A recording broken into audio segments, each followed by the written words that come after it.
Hi, Lafaya Mitchell here. I am a licensed marriage and family therapist, and I've been working with kids who tend to struggle a bit with behaviors and emotions for over 20 years.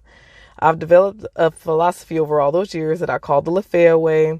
I've been sharing my information with parents for a couple of years now on a wider scale.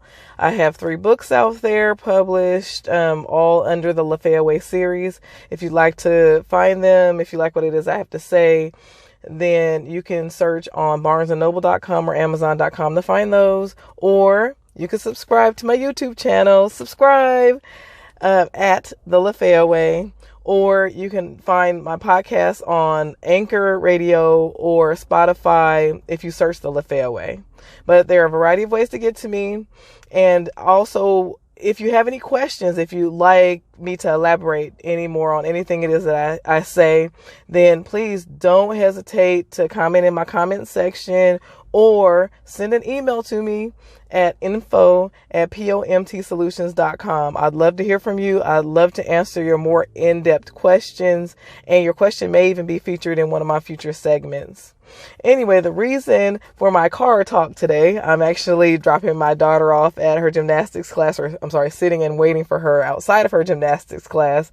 And I had a parent ask me a question on the way here that prompted me to want to share the answer with many parents out there that experience either similar or very much the same situations. In this situation, this mother's child, she ended up in trouble at the after school care at her daughter's school. And the daughter ended up in some trouble at the after school care because the daughter was with her little friend, and they both decided to say some very inappropriate things to another child.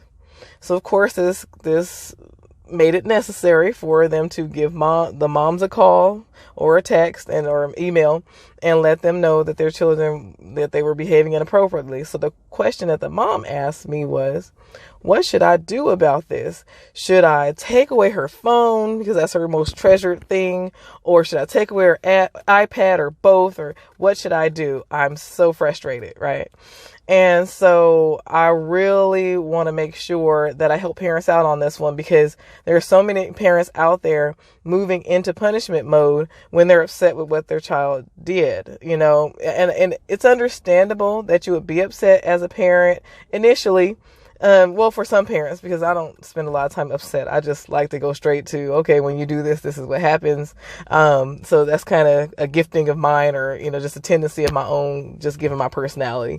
But for many, many others, that's not the way it works. So you end up upset. It's okay to become upset, but you need to deal with yourself before you bring that upset to your child. Because when you go to your child, you're looking to decrease the behavior that you didn't like. You're not looking to convey to them that you don't like them. You didn't wake up in the morning thinking, I'm going to help my child feel like they're not liked by me so that their self-esteem can be lower so they can behave worse. Okay? Nobody wakes up thinking it. So in order for you to convey the true messages that you mean to convey, then you first want to go to, okay, what's my real truth? My real truth is I want for this child to behave in this particular way a lot less. Okay. So then you focus on the consequences that will affect that. Okay. Taking away phones, taking things away, doing all of that only reflect, again, punitive anger, unless maybe for a night or so, you tell them, hey, you know what, tonight, no phone, no TV, no this, because I need you to really think about what it is that you did. Like, we're going to talk about this, and I need you to really think about how silly that was. And then you'll have your do-over tomorrow, but I need for you to just step away from those behaviors altogether. Okay. But it's not necessary to take things away for a long period of time, or even at all. Sometimes it's just a talk, and then, okay, what are we going to do about this? It seems like when you're with this other child, then there may be some issues with you wanting to show off, or just simply not knowing how to behave, or you guys kind of feed each other the wrong energy.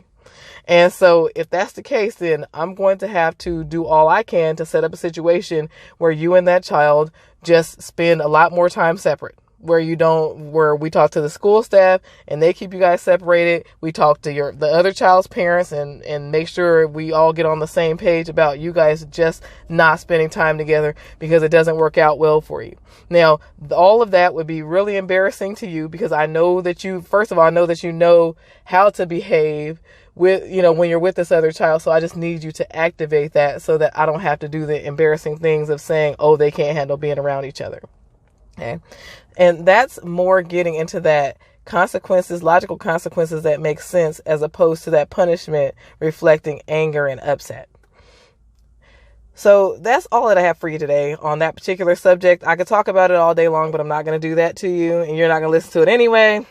But if you have any further questions, then please don't hesitate to email me. Again, that's at info@pomtsolutions.com. Until next time, tune in, stay tuned in because I'll give you lots and lots of advice that will help you gain better results with that hypersensitive or behaviorally challenged child. Okay, it was very nice talking to you. And until next time, stay you and stay true.